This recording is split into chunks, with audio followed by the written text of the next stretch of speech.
Welcome to the Hotter Than Health podcast, a podcast and resource for those looking to expand and elevate their lives. Each week, we will bring you provocative topics, engaging interviews, and some of the biggest names in health and wellness to answer your burning questions. Each episode, you will leave with tangible tips and takeaways so that you can immediately begin to elevate and optimize your life. Well, and I think that's one aspect of this. But as I said, I think the thrust of this it is becoming an industry. Is this new mental health treatment paradigm. Yeah. And I think more and more people are experimenting, and more people are finding the benefits. Hello. Thank you so much for listening to this week's episode of Hotter Than Health. We have a good one today. I say it every week, but I think that this audience in particular will be really interested in this conversation. And I say that for a couple of reasons. This conversation goes into the nitty-gritty and the depths of what addiction and depression, anxiety can look like for a family, not only the person that it is affecting firsthand, but for the families and the friends that are involved. Today, we have Dean Porter on the podcast. Dean Porter, you may not have heard his name before because he's a behind-the-scenes kind of guy. He is a businessman, an attorney. He is a father, and he's also a financial advisor. But today, we're talking about his experience in developing a company that we're going to talk about today. In developing a company that helps to manage, prevent, and aid in the rehabilitation of depression, anxiety, and addiction therapy. He found a gap in the market of rehabilitation centers and realized that a lot of the rehabilitation centers that he has seen and in his experience and he has sent his children to are, by and large, there to make money. And of course, we've heard that before, follow the money, we get it. But at the end of the day, his passion for this project comes from his experience with his daughters, or his daughter having experienced extreme addiction. And the way I got set up with Dean is through a friend, Chase Porter. If that name sounds familiar, that is because we had Chase on the podcast about a little over a year ago, the episode is called Fancy Meth, and we go into all the details and her story of being addicted to Adderall. She set me up with her dad and she said, hey, you have to interview him. He is so knowledgeable in what he's doing, building this business. We mentioned this even jokingly, like often throughout the podcast. Dean is not a doctor and he is not a licensed clinical therapist by any means. He is the businessman behind building the companies that would provide the services with the right people. I don't want anyone to think that he's giving medical advice or he is someone who is able to prescribe anything. He's not. I'm not, and Chase is not either. But we talk about why he has found things like ketamine, psilocybin, mushrooms, why he has discovered and the research that he has behind what is it that, why would we not go the mainstream route of recovery? Why would someone decide to move in a more updated and new age way of thinking? And I think that what's so powerful about this episode is that we had multiple different generations in this conversation saying, hey, clearly this has become a money grab.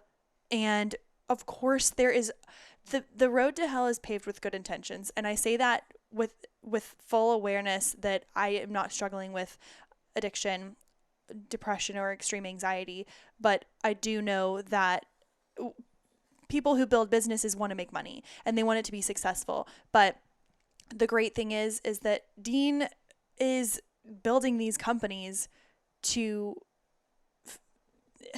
treat people the way that he wished that his daughter could have been treated in these situations. Either way, I am so excited about this episode. We go everywhere, and make sure you're listening until the very end because we actually have a firsthand account of Chase going into her experiences of using medical mushrooms to find a sense of, I won't even get into it because I'll let her explain. But if you haven't listened to the episode called Fancy Meth with Chase, it is so interesting. She goes on, she has so many stories about her past, trouble that she got into, different rehabilitation centers that she went into, and her entire backstory with that and how we got involved in this conversation. But for those interested in the progress of the holistic medicine, medical approach, those who are interested in big pharma, what is actually going on in the back end of businesses who are, in the business of quote unquote healing, this was such a fun conversation. We talked for an hour and a half, and I can't say enough good things about Dean and the fact that I felt so much more at ease and excited about the future of this type of medicine. It's an understatement. We're going to get into it. I hope everyone enjoys this episode. I know you will. If you can, it would mean the world if you would take a screenshot or share the link on your social media while you're listening. Tag myself or at Hotter Than Health Podcast and let us know your thoughts so that more people can find this episode. If this is your first time listening, welcome, and make sure you are subscribed on Apple Podcast, Spotify, anywhere you love to listen to podcasts. Without further ado, I am so excited to introduce to you Dean Porter. Welcome to the podcast. We're here to talk about how drugs can be good. Am I wrong? Well, we could. Well, that's mostly. I just wanted to start it off with something. We're talking about, I think, how psychedelics in particular can help address the mental health crisis that we have in this country today. Okay. Before we get into the details, who are you? Tell us about yourself. Oh, geez. My name is Dean Porter, and I'm an entrepreneur. I'm an attorney. I'm a business person. I'm a lawyer. So I wear several hats, and depending on what I'm doing, but they all sort of tie together at times.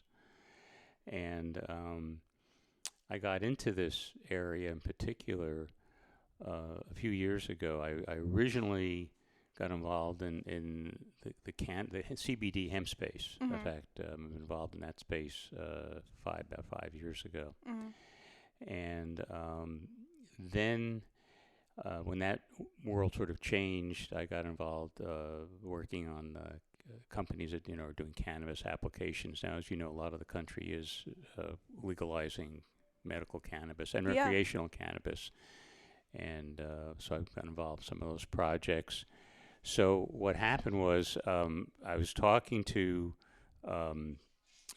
friends of mine, and one fellow who is a business person. It actually is in Latin America. His name is Raymond Harari, and Raymond, young guy, went to Wharton. And Raymond said to me, he said, "Dean," he said, "you've got to do psychedelics." And I said, "Wait a second. I mean, I'm thinking psychedelics. I'm thinking, I'm going to go and Timothy Leary. What's he talking about?" And I think it's important to address that that's how most people would react immediately when you hear, "Hey, let's do psychedelics." It's immediately you think, kaleidoscopes and different shapes and colors and trees talking to you. Absolutely. And I was and he explained to me how he had set up a company in Canada, and I think funded it with some capital that he did, and then he it was sold to a public company, and they were ketamine clinics initially. Oh, okay. So these were professionally managed ketamine clinics. I think they were doctors were running them, and so I didn't know what ketamine was at that point. I mean, I knew of other psychedelics because I'm a child of the '60s, so I knew LSD and other. So you know it the way that everyone seems to know it. Exactly. Right. But then. So then that was sort of my baptism into this space. And so then, you did ketamine? Huh? I've not done. One of my partners has done ketamine. Oh, okay. I'll tell you about that in a second. But so I started, as a business person, I said, "Oh, what's the opportunity?" I started to peel back the onion, and then what struck me is that and my partner working this project, I mean, we both have had children with addiction issues, and I think that this whole addiction, mental health problem we have is really breaking this country. I mean, it is so prevalent and it's so widespread, and I would say that virtually every family has some immediate or extended family member that has issues. Okay, and it has become a big business. I mean, Yes. right now, we have what I call the rehab industrial complex. And the rehab industrial complex is you go and you can write the check, or you have great insurance, you send your child or your loved one to, it's like going to college. I mean, some of my children went to the Ivy Leagues of rehabs, and one of my favorite stories was one of my daughters was at Betty Ford, and she was applying to law school, and I was helping her get letters together, recommendations, and she says, "Well, I've got this Supreme Court, not U.S., a state Supreme Court justice is going to write me a reference," and I said, "Well, how do you know a state Supreme Court justice?" She said, "Well, I met her in Betty Ford." So, honestly, it's very high-end networking. If you, it's better than go to the right place. It's better than going to Harvard. So, but what I watched was, situations where you go in these very expensive, it's whatever you want to say, it's $30,000, $40,000, $50,000. And for then how long? For a month? 30 days. Okay. And then what happens is... So it's annual tuition from Yale. Yeah. But that's not where it ends, because people have made there's a business model here. There was one fellow out in California. So you started you go to a rehab, and then he has the aftercare. That's the step down. Yes. So now you're paying $25,000, and you're in this facility, with other people who are in recovery. And then he owned the halfway houses out, Long Beach, California. So you went in, and it was like a conveyor belt. And this guy, he got you at all ends. I mean, and people are repeating all the time. And I believe, based on what I was able to determine, is that the success rate, unfortunately, long-term success rates for rehabs and aftercares and all these places are fairly low. They're pretty modest. I'm not saying there aren't success stories, but they're pretty modest. But why? Why do you think, in your perspective? Because they don't address the fundamental problem. Because the fundamental issue, I'm not a doctor, but I've learned enough, is you need to rewire the brain. And that is the fundamental point. There needs to be a paradigm shift from the model we have now, which doesn't work for the most part, to the rewiring of the brain. And that's where psychedelics come in. Originally, psychedelics, were discovered, earlier in the 20th century, and there was a lot of development and research. And people were really finding great success. I mean, the famous actor Cary Grant, I think he took 100 LSD trips, and he says, he swore by it. He had the trauma in his childhood, and then what happened was during the Vietnam War in the late 60s, early 70s, it was perceived that the youth movement was anti-war and that the drugs were making people, they got wind of the drugs. In fact, Nixon ran the peace, love, drugs time. So Nixon's campaign was acid, amnesty, and abortion. That was his campaign against George McGovern in '72. I mean, acid became part of the slogan for Nixon's reelection campaign. Wow. The result was, unfortunately, is that led to the rescheduling of these drugs. So the DEA, the drug enforcement at the federal level, has a schedule where they put drugs. So and the worst, in terms of prohibition is Schedule 1, heroin is on that. So what they did is they put psychedelics back like it's heroin, and that became illegal So all of So the they made it research grade A top choice meat for the federal government to. Okay. that at that point in time, so that stopped the research. Now it was no longer legal, and it went underground for I don't know until the 90s. Mm. And then it started to percolate a little bit again, and more. And what's happened is that there's been a renaissance, and major universities in the United States, Johns Hopkins, others, have done studies about the benefits of psychedelics in terms of treatments for mental health. So it's sort of, somebody gave me an analogy. It's like wiring in your house. You've got an old house and you have faulty wiring, and you try to stick in another fuse box, or it still blows, and you put in, you put in the air conditioning. You really got to rewire the house. Yeah.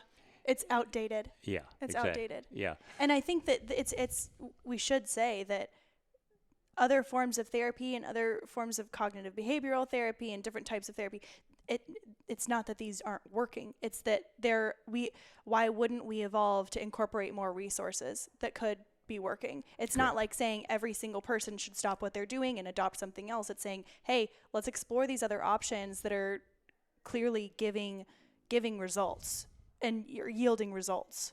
Correct. And so what's happened is that it's a bit of the Wild West. We'll go into it in a second. But what's happened is that venture funds are now funding, out of biotech, are funding psychedelic companies. There's about, 50, 60, 70 out there now. Some are public. And they have a conference. In fact, right now it's called Wonderland. It's actually this month and down in Miami. There's a Wonderland conference, and they all get together and meet and compare notes. Mm-hmm. And I just happened, in preparation for our chat today, I'm in the information flow on all this. I get this stuff all the time. So here's one. First patient dosed in clairvoyance phase 2 clinical trial exploring psilocybin as a treatment for alcohol use disorder. Before you even go farther, define psilocybin. Because I know we talked about it. Well, I think it's chemicals found in mushrooms. Okay. It's a chemical.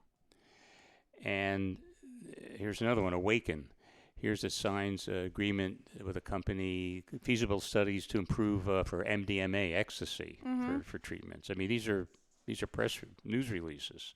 So this is out there now, and right now they're in clinical trial stages, which is really what they're doing is they're formulating. Mm-hmm. They have different formulations. In clinical trials, it's the cream of the crops far as research goes. Right, and so they're formulating. Now, I don't have a chemistry background, so I'm not equipped to go into all the details of what they're formulating. But I think that what they're hoping is that of these 50, 60, 70 companies, some will have great success, and those people will become billionaires. I mean, this will be the next big billionaire group formed. And even though pharma has not been receptive to it, it's sort of threatening to the pharma model we have today. But I think the perception in the capital market is that at the right point, pharma is going to say, okay, we're going to go, let's buy these guys. Yeah.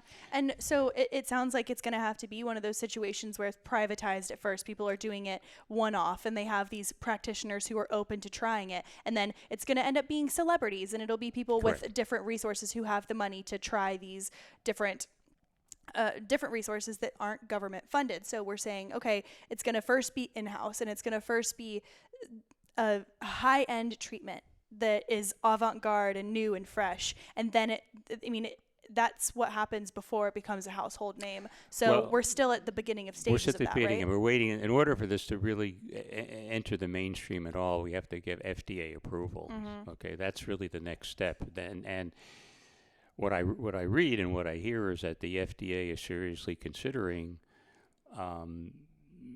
giving approval for psilocybin and MDMA. Mm-hmm. Now that'll be under. There's an entity called MAPS. It'll be very strict protocols and how it's used and how it's prescribed and who can do it. But it'll be a breakthrough once the FDA does that. Right now, ketamine is legal because it's a horse anesthetic, and it's used for anesthesia. I see billboards for ketamine. Yeah, and let's talk about that in a second. But ketamine is an anesthetic, and people give it in hospitals. I mean, so what they found though, it mimics and it has similar properties to a psychedelic. It's technically not, from a Yeah. chemical point of view, it's technically not a psychedelic, but it has many of the same impacts of a psychedelic. Okay. Now, where I've gotten into this space is we are in the process of setting up a company to do psychiatric managed ketamine clinics. And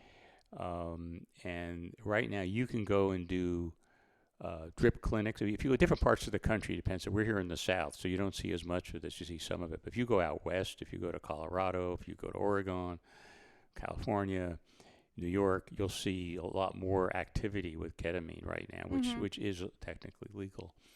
And right now, you can go in and do telehealth. You can do it. You can do shamans. Will That's what I'm thinking. Is I hear all these people saying, "Hey, I went into the woods for 6 days and I threw up and shit my brains out, and now I feel like I'm a whole new person. Ego death, all this different stuff." And so you go in and but I also think that it's gotten to a point where I feel like ayahuasca, at least specifically, has hit this wall of now it's not being taken seriously. So they almost have to change the wording behind ayahuasca. Yes. You know what I mean? Yes. And so before we keep talking about that, when we are discussing, because this is an epidemic of the mental health crisis, addiction, opioids, what is your tie? You touched on the fact that you've had to send children through rehabilitation centers, and you've had to go through, it's not just, someone has a problem, send them away. It's never like that. There's a huge journey that goes on in relationships before you. So to start a company like this, let's talk about your why. Because the whole reason you and I are even speaking today is because of your daughter, Chase Porter, who, if you haven't listened to the episode on Hotter Than Health, it's called Fancy Meth. Thank you for reminding me. It's called Fancy Meth, and it's the Adderall episode where we talked about Chase going to several different rehabilitation centers, but also just the ins and outs of what was going on through her mind at the time of understanding her addiction. What has your experience been involving mental health and the people that you've been surrounded with in your life and yourself? Right. Well, I think that Chase, Chase dropped acid. I mean, she did not under my auspices, but she learned about this and she took LSD, and she found it to be life-changing. Because for those who don't know, the Fancy Meth episode was talking about the addiction to Adderall. Right. And which is unspoken and huge in anyone you talk to. Either takes Adderall recreationally, has it accessible to them, knows someone who does. It's not a hidden crime.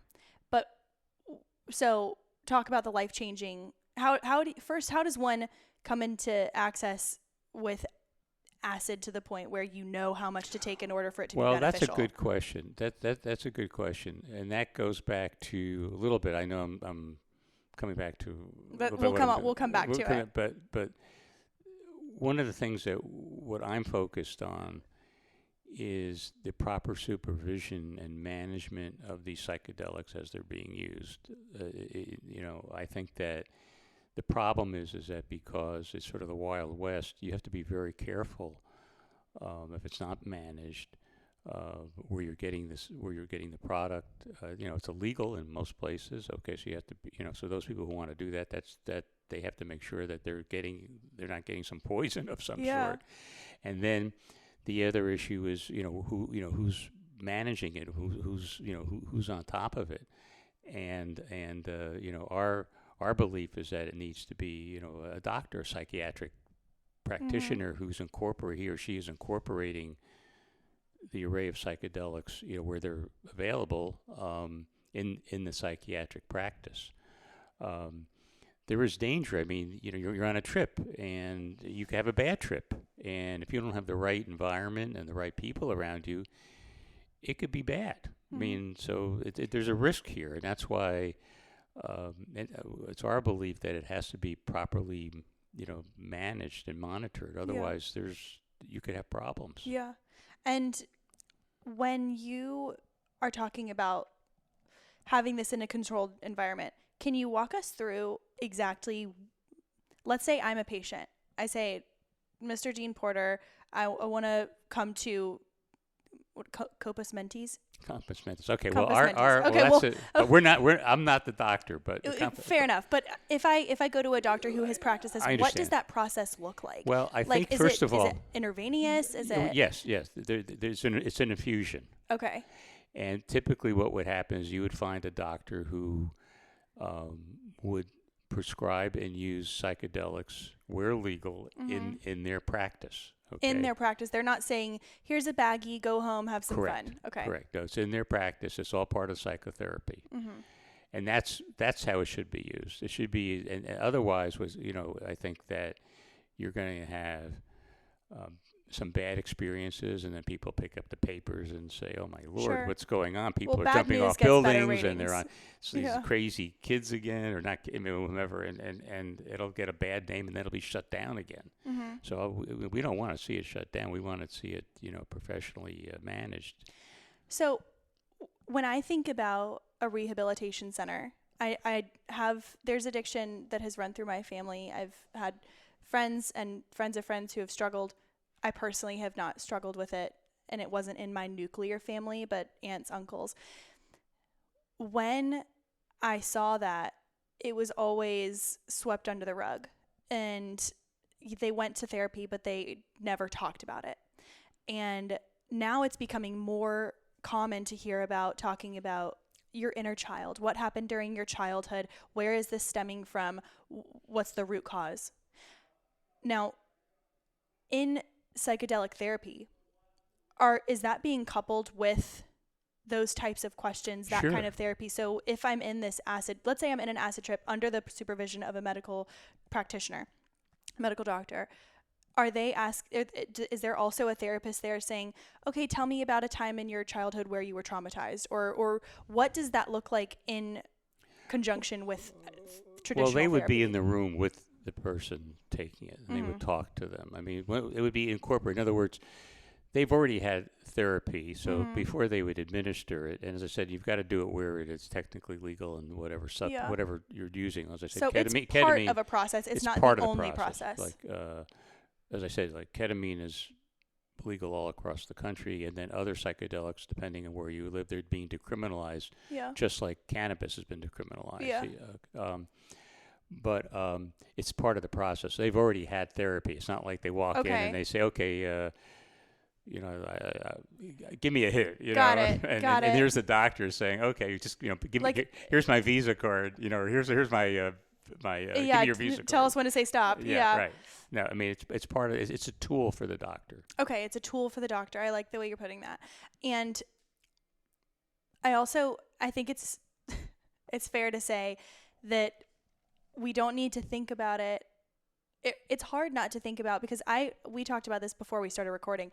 I love to do microdoses of mushrooms. I don't really drink much anymore, and I find that having maybe an espresso or just having a mocktail and then maybe a little microdose is the perfect cocktail for me.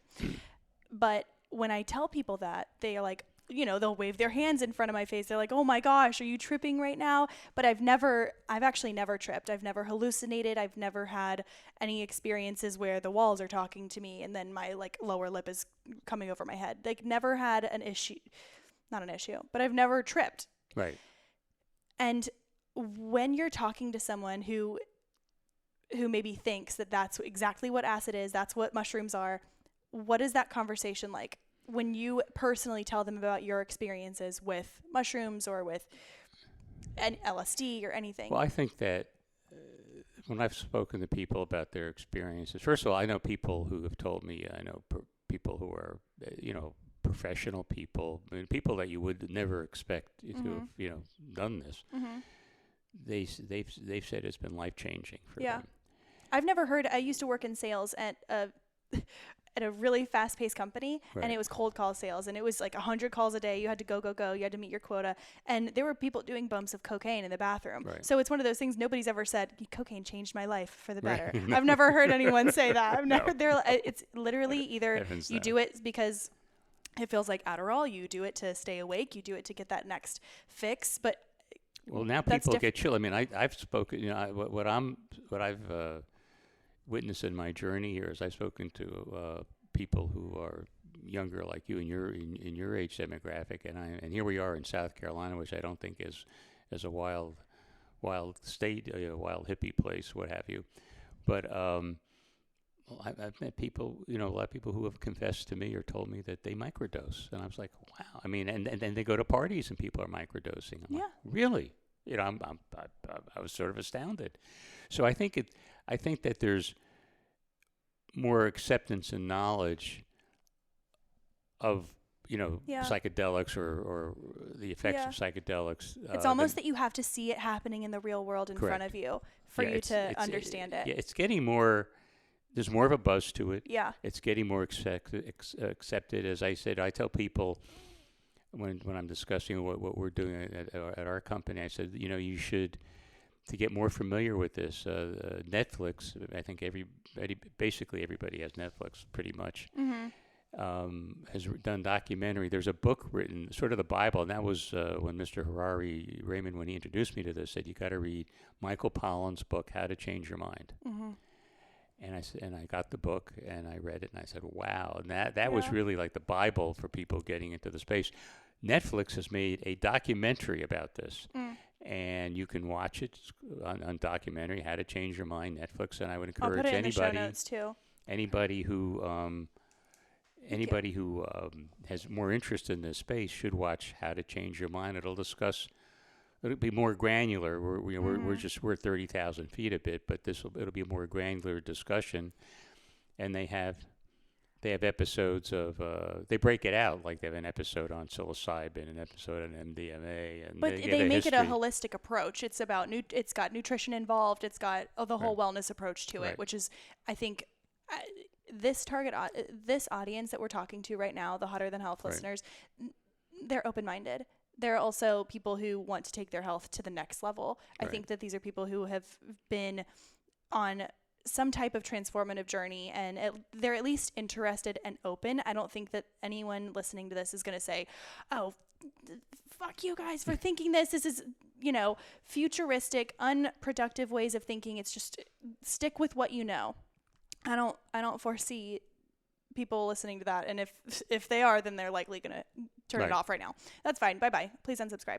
But what I want to also talk about is, so we're talking about it, psilocybin and mushrooms, and we're talking about that being more talked about in the mainstream recreationally.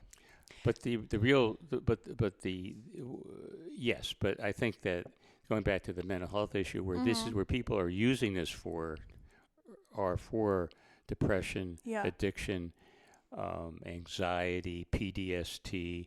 That's where they're finding that the psychedelics are helping in terms of treatment for those problems. So it isn't just saying, oh, it's not just for addiction. It's not just for. So can we talk about that? Because what your experience has often been with addiction to substances. What about depression? What is the research like for depression and anxiety? Because Absolutely.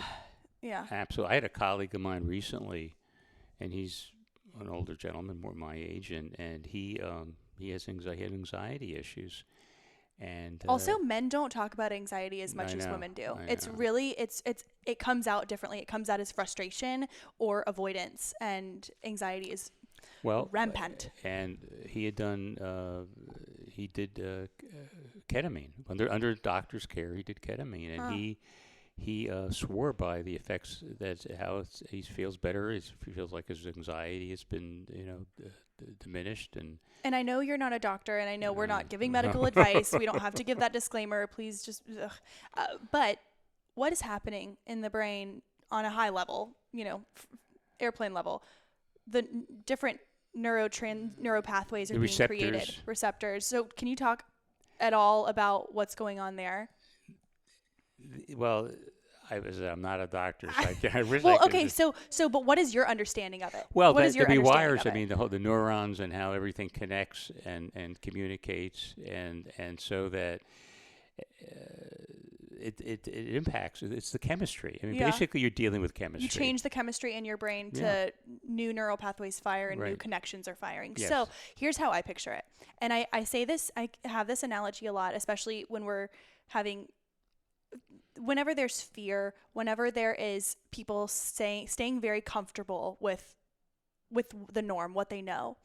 I always say, if you look at it like have you ever been to a horse arena or somewhere where they're doing show horses, or there's the big sand circle that the horses will trot around.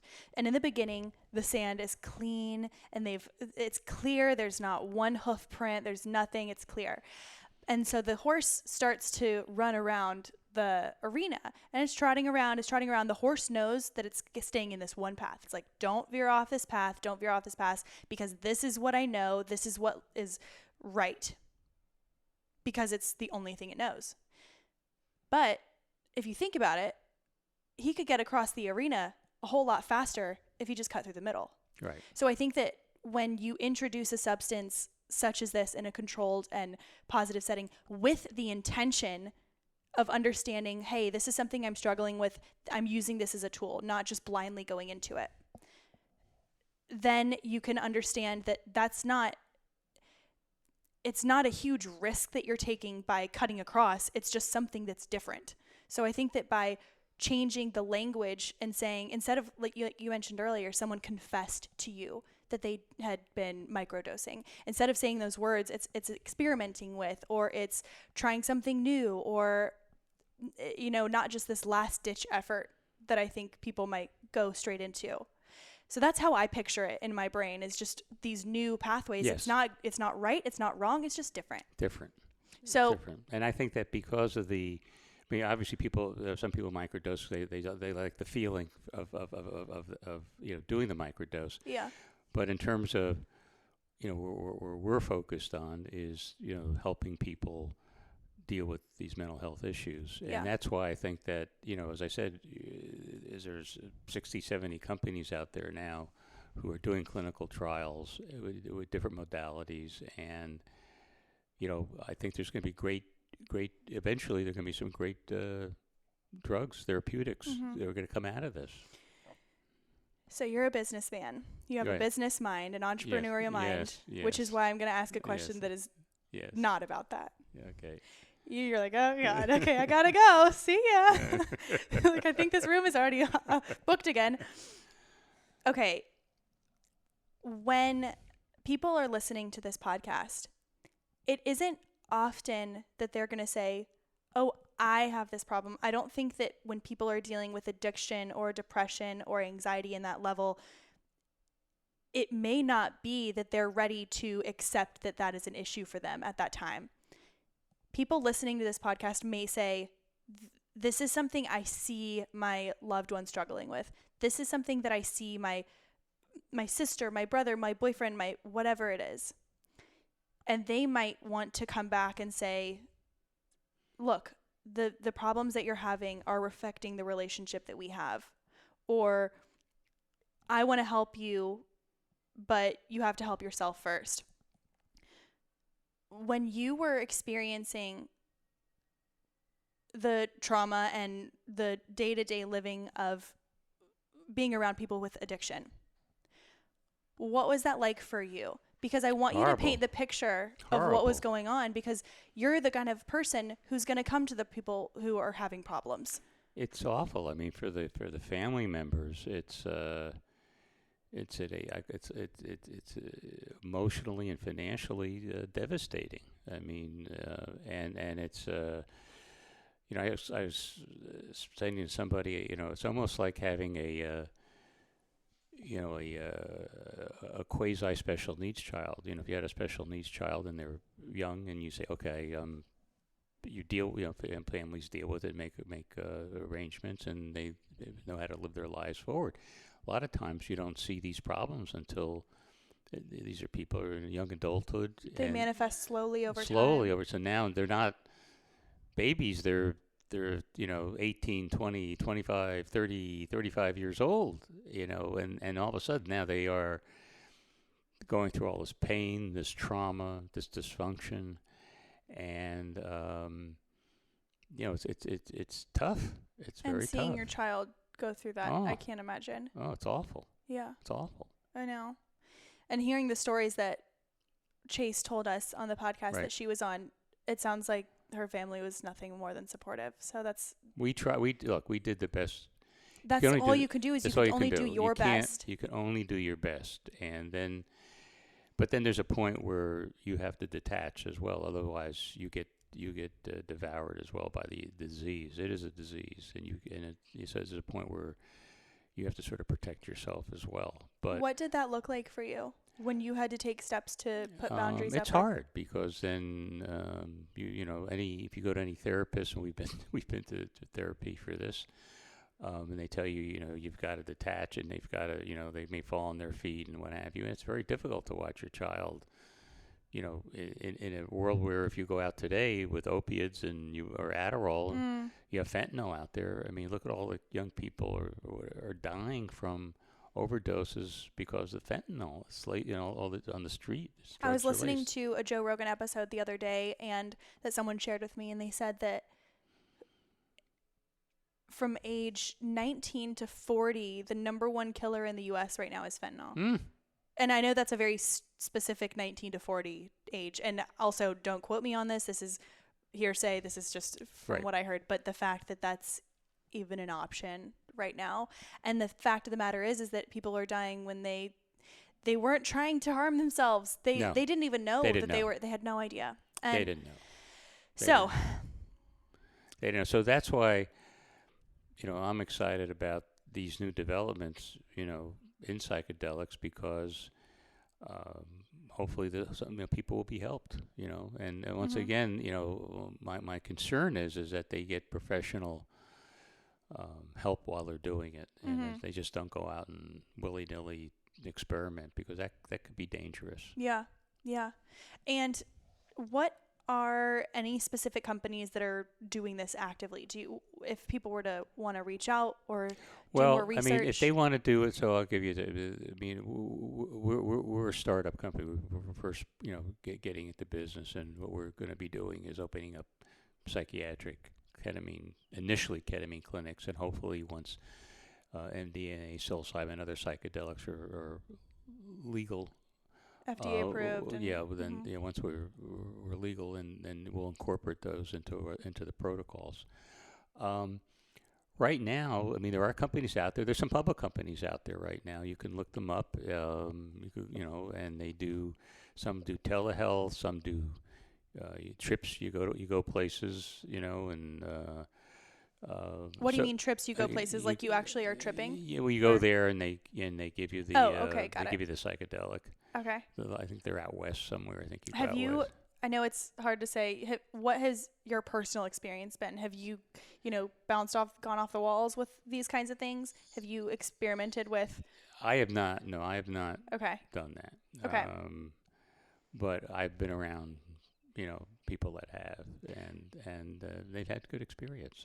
For the most part. I'm not averse to it. I'm just, I haven't done it. Yeah. But I think that if you go now, if somebody on this podcast, wanted to learn more, I think that they could go start doing some research. You want to start with ketamine and see, what their procedures are and how they monitor it, and so that you're not dealing with some shaman who who's not certified or doesn't know what they're not certified or what have you. You really want to do your homework, but they even had a TV show with Hulu had Nicole Kidman, 9 Perfect Strangers. It was so good. Right? It was one of my favorite shows. There you go, right? Not only, I was like, fine, lie to me. Like, that's fine. I want to go. But if you haven't seen Nine Perfect Strangers, that's a great example of, in the beginning, they're all just blissed out. They're just happy. That's why they had their specific smoothie, because Right. they had to have the exact proportions of what type of medicinal mushrooms. But by the end, half the table was freaking out, and then half the table was having a realization of, well, I do feel amazing, but I feel in control. Right. That's the thing, is Right. that I think a lot of people, I told some people that I was doing this interview, and they were like, I just don't think it's for me. Like, I hate that feeling of feeling out of control, out of body, but it's never, I've never had that experience. I only recognize that I'm microdosing if I start laughing, but not in a way of when you're smoking weed and you're just like But you're cackling just over like in nothing. the microdosing, but you're not doing it. You're doing it because you like the feel. Exactly. It makes you chill, as they say, right? It's just, I feel just good. I Yeah, can't really I describe it. understand. And but yeah, it's not necessarily a chill drug for me. It's more of it just makes things a lighter experience. But I don't, like, my body's not tingling. I don't feel high. I don't feel like I can't see anything. Sometimes when you're high, you kind of just feel Right. blinded. But that's been my experience. But again, I've gone into it not trying to heal a certain trauma or deal with anything in that sense. I was just at the grocery store, and you know how at the end of the grocery store line and you're about to go check out, they have a whole cart or shelf of quick grab and go items, whether it's gum or lip gloss or candy bars, go bars, whatever it is, a phone charger. I was looking at it, and I was so close to buying some sleep gummies. It said, oh, these are really great for helping to make you restful. And of course, that's on the front of the package. I turn over onto the back of the package, and I couldn't believe the amount of ingredients that went into this. Cane syrup, cane sugar, different syrups, preservatives, added sugars, chemicals, solvents, stabilizers, emulsifiers. There were so many ingredients on there that I was so overwhelmed. I immediately put it back, and I thought, this is bullshit. The fact that the beginning of the front of this package is saying, oh, eat me, I'm so healthy, I'll help you rest at the end of the night. And then most people don't even turn the packaging over. That is why I am such a huge advocate and so happy about our show sponsor, Organifi. Organifi has trusted ingredients. You can understand what they are. They all have a reason. They have intentional ingredients. And one of my favorite products that I know you have heard me talk about is the Organifi Chocolate Gold. They also have a new pumpkin spice flavor that comes out just seasonally, so make sure you check that out on their website. But any of the gold products are there really to help reduce inflammation, as well as support relaxation and even things like hormonal balance. So it's one of those things where at the end of the night, I like to have that sweet treat. I like to have my chocolatey elixir, but without guilt, without a blood sugar crash. I don't need to be wired at the end of my snack. And that is why I absolutely love heating up a cup of the chocolate gold. I'll do a little coconut milk if I want it to be thicker, but typically I will do some sort of hot water. I love these products. They are sweet, they are creamy, they will last you 2 months. I bet you anything, if you buy a tub of this, it will last you 2 months. People think, oh, well, I run out really quick. No, do half of a scoop in a large mug and you are good to go. I promise me, it will help you with your sugar cravings. It will help you rest and relax, and you will love the ingredients. All organic, all the time. Thank you so much, Organifi, for sponsoring this podcast and for providing me with, honestly, my favorite supplements. I cannot tell you enough how much I love these products. You can go to Organifi.com/HTH. Use the code HTH for 20% off. If you click on the links in my show notes for this episode or anywhere on my Instagram that I post about Organifi, you will get 20% off just for using the code HTH. Again, check out any of the Organifi Gold products, the protein, the probiotics, anything, you will love it. Thank you so much. Organifi.com/HTH. Now let's get back to the episode. Well, and I think that's one aspect of this. But as I said, I think the the thrust of this it is becoming an industry is this new mental health treatment paradigm. Yeah. Yeah. And I think more and more people are experimenting, and more people are finding the benefits to it, and as the regulatory bodies start accepting it more and more, I think that there's a whole, it started with the cannabis, but there's a much more willingness now to look at these alternative treatments than there were 10, 20 years ago. It's not whacked out. It's not crazy anymore. So obviously some people are going to be hesitant, and that's fine. I mean, as I said, this should only be done with proper due diligence and proper medical supervision. Yeah.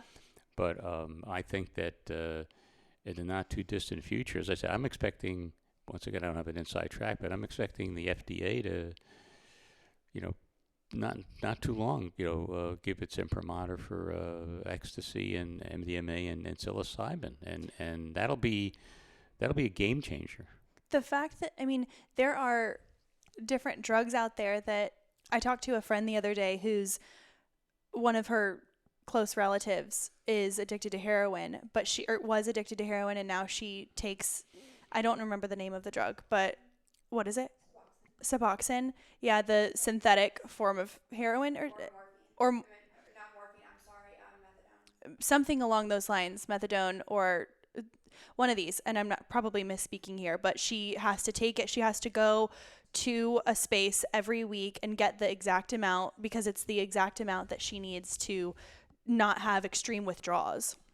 And if those types of things are legalized, can we also touch on the fact that, we're talking about this going back to being a different type of therapy and helping to repave neural pathways and restructure neural pathways. People are still using alcohol every single day as a form of therapy. And I don't think that it's fair to say that why is alcohol legal when we have people dying of drunk driving accidents, but yet we have to prove Correct. every single day that something that could actually elevate your state, mood, and not affect you in certain ways. Again, I'm not a doctor. I'm not a little anyways, but we have alcohol. Yes, there are people who use alcohol the way that I use mushrooms. It's a fine right. situation. You're doing it socially, whatever. But then there, on the other side of things, it's another addiction that is so easily accessible. I was walking past an apartment on my way here, and two kids who looked to be the age of 16 who, they were making a TikTok, and there was cases of Trulies and six packs. It's not even a question in society. It's just you drink. It's just what it is. And there are more times than not that people use alcohol as a habit, as a way to self-medicate, self-regulate emotions, find confidence, find bravery, find whatever it is, and it ends up digging an even bigger ditch. But the people who tell me that they think that microdosing and stuff like that is crazy are also the people having a glass of wine every single night. Oh, yeah. Every single fucking night. At least one glass. It's affecting your sleep. It's affecting your skin. And here, I'm not trying to be on a high horse. It's not like I'm not going to drink again. I appreciate alcohol. I absolutely do. But I'm also not blind to I'm self-aware enough to know that I'm not. I do think that I use it in a healthy way, and I know that there are some people out there who can't. And it's just interesting. Yeah. But we have we talk about medical cannabis for an issue. There's a lot of benefit. That's why all these states have legalized medical cannabis initially, because South Carolina, what are you doing? Well, I've sort of been perfectly involved with that. We had hoped to have it passed in the last legislative session, and the law and order faction here is vehemently against it. It is I told somebody, I said, I think they saw the movie Reefer Madness and thought it was a documentary. It's like seeing the zombie apocalypse and thinking that it's... They are just vehement, and they basically... all right, who do we need to get in office? What is it? What does the name rhyme with? And then who do we need to get in office for us to have... I don't know. I think it's a generational thing for politics. We have we have an election coming up here shortly. I mean, we have a young. I voted yesterday. We're running Everyone, for governor. go vote. If you're listening to this podcast, you have an iPhone, and go vote. I think it's a generational thing, and I think that the older politicians who are more my age, grew up. Most of them are probably like scotch and beer and shots and. And they look at this stuff as, crazy and wacky. Scotch, beer, shots, nicotine, right. Sex, drugs, right. Infidelity. Yeah. I'm like, okay, so you're addicted to having sex with other people that aren't your wives, but you're not okay with me. But did anybody, eating a mushroom. I said to somebody, I said that you never hear of anybody high beating their wife, Honestly, but the people who think that type of physical abuse is okay or a one-off situation, they're not self-aware enough to know that there are other ways to manage things. Those are people who are in their box. Yes. Yeah, and I think it's a matter of time. But I think that the progress has been made, and medical cannabis is, if you want to see where this is going to roll out, the states, as they legalize this, was going to set their own rules. Yeah. And it's going to, I believe it'll follow the path that the medical cannabis has followed across the country. Yeah. And I think that a lot of people have concerns, not saying that this is the only concern, and I'm not saying that everything is fine and perfect and there's no issue, but some people have concerns saying, oh, well, if marijuana is legalized, then crime rates are going to get higher and all these things, or my kids are going to have more access to it. I'm like, have you ever seen a child that was fully restricted in their childhood growing up to be a normal adult? Right. I'm telling you, if the more you restrict and try and control everything a child does, good luck. Best of luck. And not to give parenting advice, I have 0 children, and it's just what it is. But I feel like I'm a pretty self-sufficient human being, and I was like getting myself up and babysitting and making my job all throughout. It's just one of those things where had I had hover parents, it might have been a different story. Not to say that I have my shit figured out, because definitely therapy is a thing. But going back to it, you're an entrepreneur. Very much so. May I ask, how old are you? I'm a septuagenarian. Oh, okay. So older than me. Okay. But what I mean by that is that there are so many people in my circle whose parents have gotten to a certain age and they're like, can't wait to sit back. And that's what happens comfy. if you do that, you break your hip and then you die. You break your hip and then you die, having done nothing. I'm a lousy golfer. I'm an awful golfer. But you want to keep your brain functioning. Oh, you want to keep everything going. I love the chat. I mean, I do lots of different things. I do some legal practice and, on a limited basis, and I do this. And I do stay some stimulated. some sort of investment banking type stuff. So, I mean, I'm always, it drives my family crazy because I'm on the phone a lot, and so I'm always doing something no matter where I am. If you put me out in Kiowa right now, I'd be talking. You put him on the golf course and he's like, you know what I could do with this golf course? I could make it $10 million a day. That's it. But what would drive your family even more crazy if you were sitting at home pointing at everything? That's not clean. Oh, that's got to be fixed. If you were just sitting around, you would find some way to stimulate your own brain. That's right. That's exactly. With that being said, we have a lot of people who are listening to this podcast who maybe have a side hustle, or they want to get out of the situation, their career. They want to be a coach of some sort. They want to do something more in an entrepreneurial way. What is the advice that you never got that you wish you had at an earlier entrepreneurial age? Well, I think that you shouldn't be afraid to fail. I mean, and people are always afraid of failure in our society. Okay. And I think entrepreneurs have hits and they have wins and they have losses. And that, occasionally, you have a Mark Zuckerberg or Bezos, but I mean, for most people who are entrepreneurial, it's like, how many, the teams that win the baseball or football, they win 60-70% of their games and they win, right? They're the champions. Can I tell you, Dean, that I was about to give that exact same analogy, that in order to get into the Baseball Hall of Fame, you have to fail 70% of the time. That's correct. So you have to be willing to accept that and learn from it. And most people who've been entrepreneurs for a good portion of their life have had success and they've had failure, and so that's the toughest thing for people to. People don't see the failures, though. They only see the successes of people, and they and think the that they failures swung teach, once and the knocked it out of the failures park. actually become teachers. That you learn from the failures.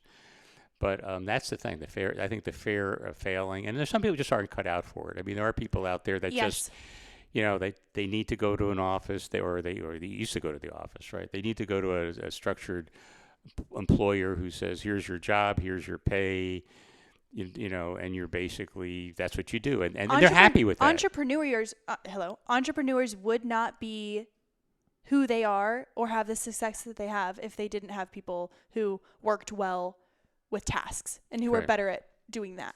Because without someone with the creative vision, having a creative vision does not matter unless you have support around you that can help you execute.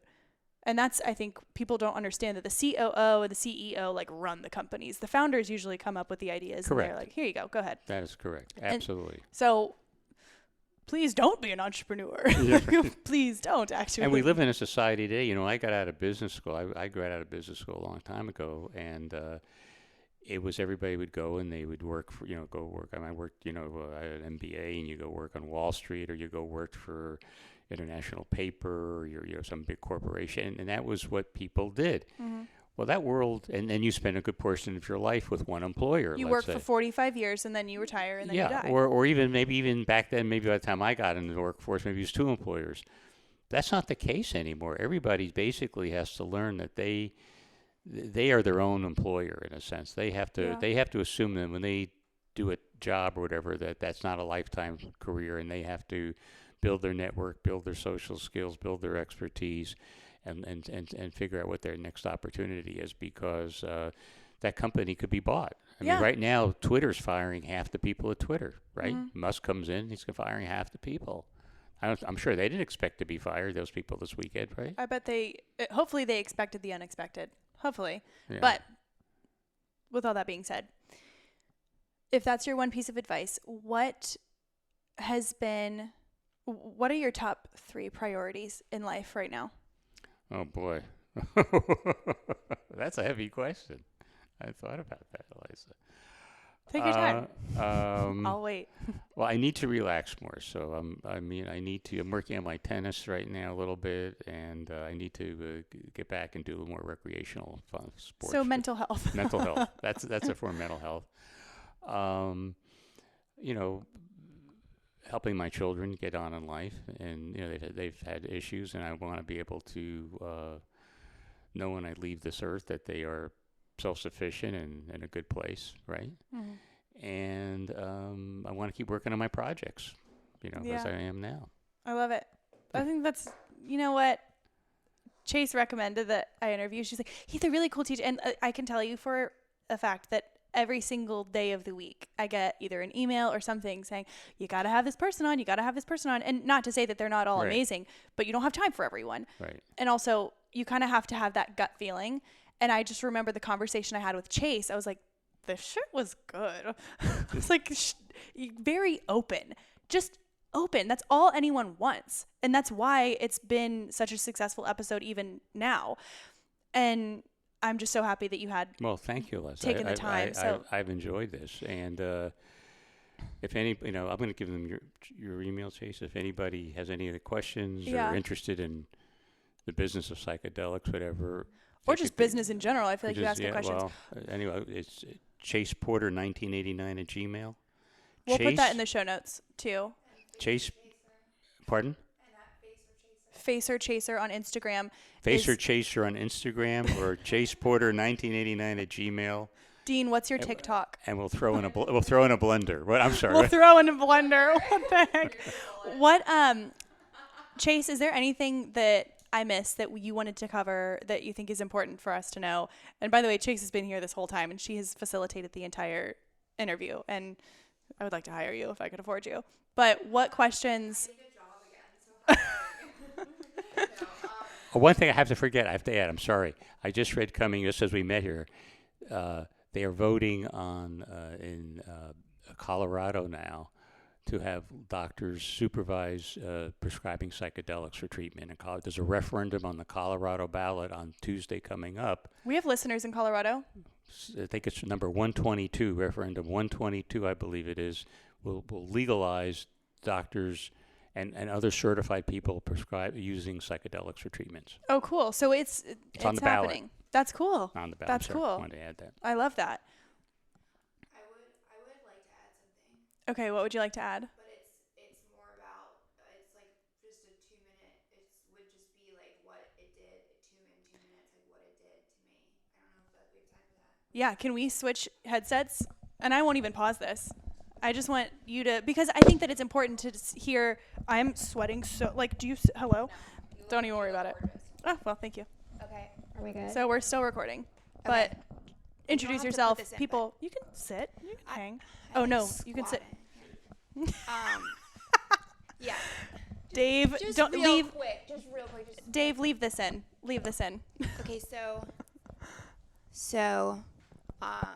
yeah, so, having struggled with addiction and depression throughout, my life, I've spoken about it, with Eliza on this podcast, like we mentioned before. I was one of the people that was kind of, trapped in the rehab industrial complex. It's a $36 billion industry, and they bank on people coming back. They want people to come back because, it's more money for them. Alcoholics Anonymous, depending on what article you look at, what research, at the most, it has it's the most recent article I read was 1.5 to 2% success rate for people staying sober over a year, and that is what our entire society, the justice system, rehabs. They say go to your 12-step meeting, like that. They say that's how you're gonna stay sober. We are so far behind when it comes to recovery. Like there are so many, like Finland has an 80% success rate using something called the Sinclair method. Yeah, it's amazing.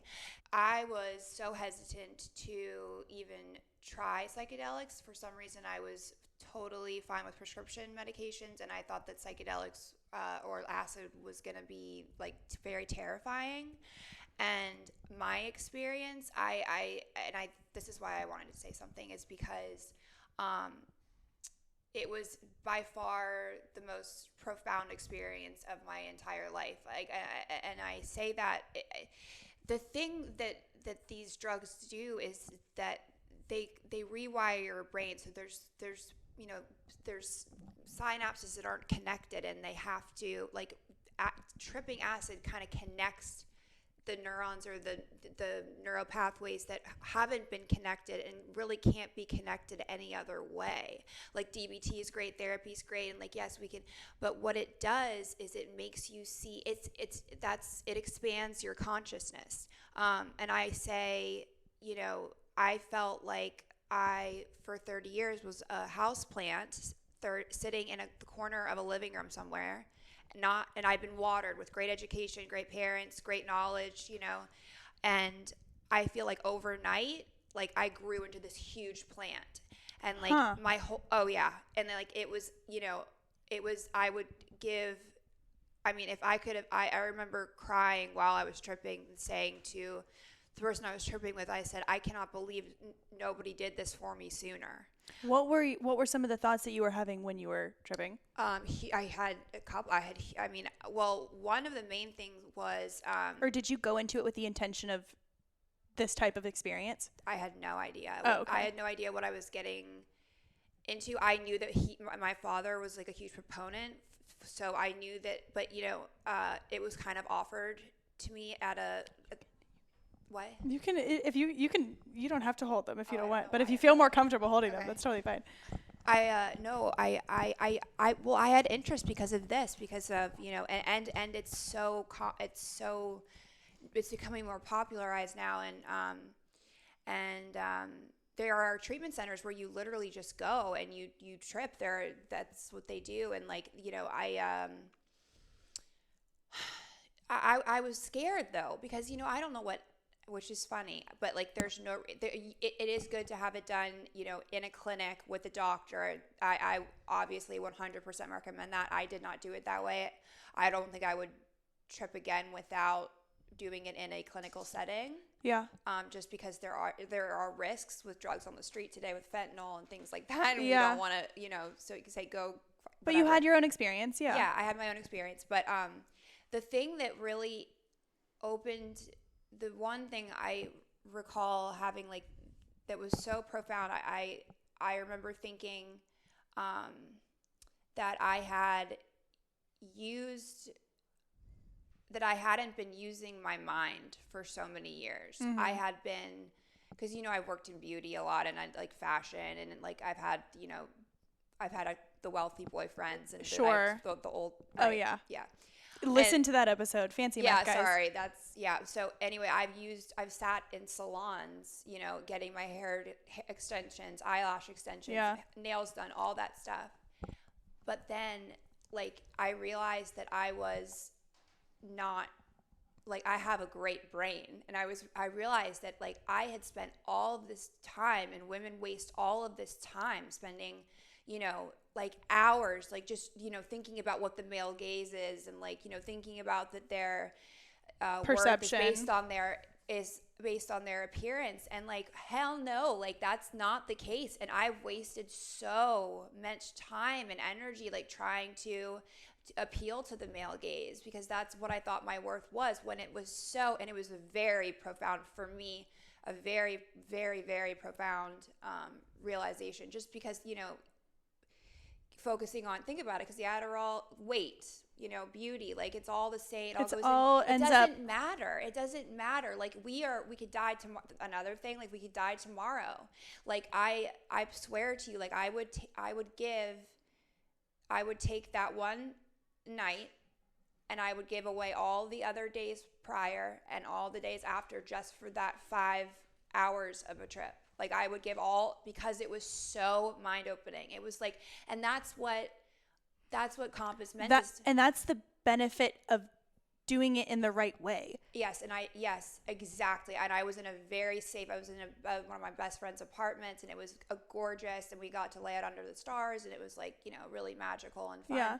But like, this is, I mean, we have people all over this country addicted to Xanax, Adderall, oxycodone, and these, you know, big pharma's making all this. No, like and this is funny, but I'm going to say it's like, what's of the earth is of the greatest worth. Like there are plants that can help you to make these connections in your brain. And it's just like such a political, it's just politics is why we haven't been utilizing these tools. Yeah, follow the money. Right, follow the money. That's because we were in America, and it's like, but like I for me, it changed it literally after I tripped acid. I will drink sometimes a little bit, but not a lot. You know, I'm actually on like a low dose of Vyvanse, which is okay because I take it exactly as prescribed. It's like a 20 milligram. That's low. And if you heard my previous podcast, you were on like 150 a day. I was on between 150 to 500. It depended on the time in my life, but I could never take anything as prescribed. After tripping, I realized that my purpose in life is not to be a human doing. I'm a human being. Do you understand? So like everything changed. All these things changed after I tripped, and it was just so. I called my dad at 7:30 in the morning the next day, and I was crying, and I was just like, Dad, what? I mean, anyway, but whatever. I mean, I just had to add that as somebody who human testimonial. I mean, and this is to say those were the resources that you had at that time. It's going to be more and more commonplace to talk about having controlled areas with professionals who can guide you through this process in a therapeutic way, dealing with anxiety with intention. And the whole thing is intention, is making sure that you're going into it with the right people, with the right environment, and knowing that it's a process. It's not just a one-time fix, right. you know, right. But it's so interesting to hear you talk about it, because that's the experience that I think people see in movies, and they see these things, but it can be very real, and you can also have these experiences where you feel nothing except for afterwards you feel a shift. It might not be this crazy experience while it's happening. It wasn't even that crazy of an experience. Like, I wasn't like when you're drunk and you're a mess. Like, you had your faculties about you. Yeah, I mean, I was totally it was just like my brain was making connections, and I was like, so I have goosebumps talking about it. I was totally like, it's actually very sobering. It's very sobering, and it just kind of like allows you. No wonder we're using alcohol, because we're using these same neural pathways. We get bored. And so I think when you have these new neural pathways, it allows you to be creative in different ways. It allows you to have energy in different ways that you.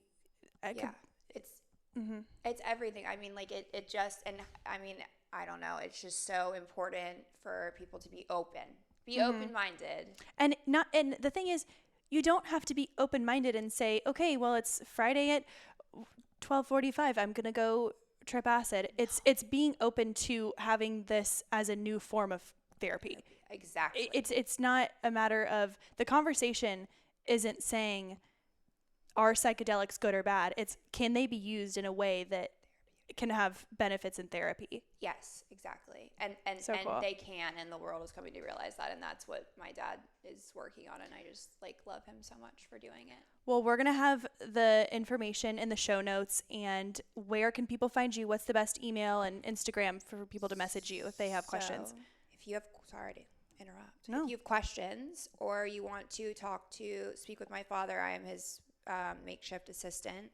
And if you want any involvement in the company that he is working on currently, Compus Mentis Medical, which actually means Compus Mentis, I think is Latin for having control of one's mind, sane. So I love that. But anyway, if you want any involvement in the business, or you want to speak to me or my father, Dean Porter, you can reach me on Instagram at FacerChaser, FacerChaser, and my email is chaseporter1989@gmail.com. We would love to hear from you.